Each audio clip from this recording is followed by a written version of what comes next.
آج تک ایسا نہیں ہوا، کراچی میں ہزاروں بسیں داخل ہوتی ہیں،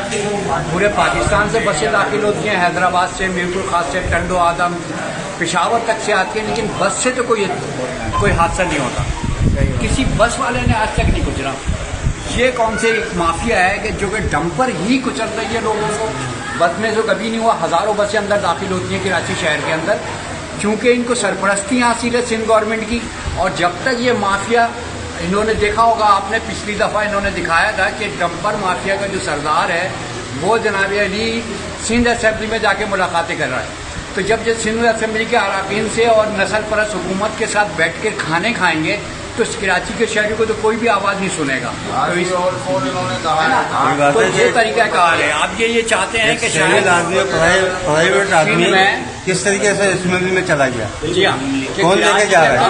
ہمارے سربراہ لے کے جا رہے ہیں، کیوں لے کے جا رہے ہیں؟ الٹا اور بکواس کر رہے ہیں، الٹا، اور یہ نہ کہ صرف بکواس کر رہے ہیں جب وہ جا سکتا ہے تو ایک عام آدمی بھی جا سکتا ہے، ہم بھی جا سکتے ہیں، آپ بھی جا سکتے ہیں، سب کے لیے الاؤ کرو۔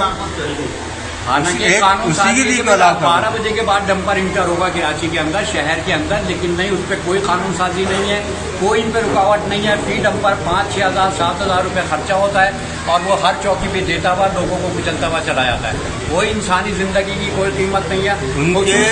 خصوصی طور پہ کراچی میں۔ اب دیکھیں لاہور میں تو نہیں ہوتے ہیں، پوری کراچی، پورے پاکستان میں کہیں نہیں ہوتے، لیکن جتنے بھی ایکسیڈنٹ ہوتے ہیں وہ کراچی میں ہوتے ہیں، اور یہ بات قابل توجہ ہے کہ بس سے کوئی نہیں مرتا، اتنی ساری بسیں داخل ہوتی ہیں کراچی میں لیکن بسوں سے کوئی ایکسیڈنٹ نہیں ہوتا۔ یہ ڈمپر مافیا جو ہے اس کو لگام دینی چاہیے۔ تو 12 ہم حاضر ہوئے تھے یہاں پر، اور ان کی عیادت کے لیے، تعزیت کے لیے، اور انشاءاللہ اللہ تعالیٰ سے ہم دعا کو ہیں کہ ان کو صحت مند زندگی عطا فرمائے۔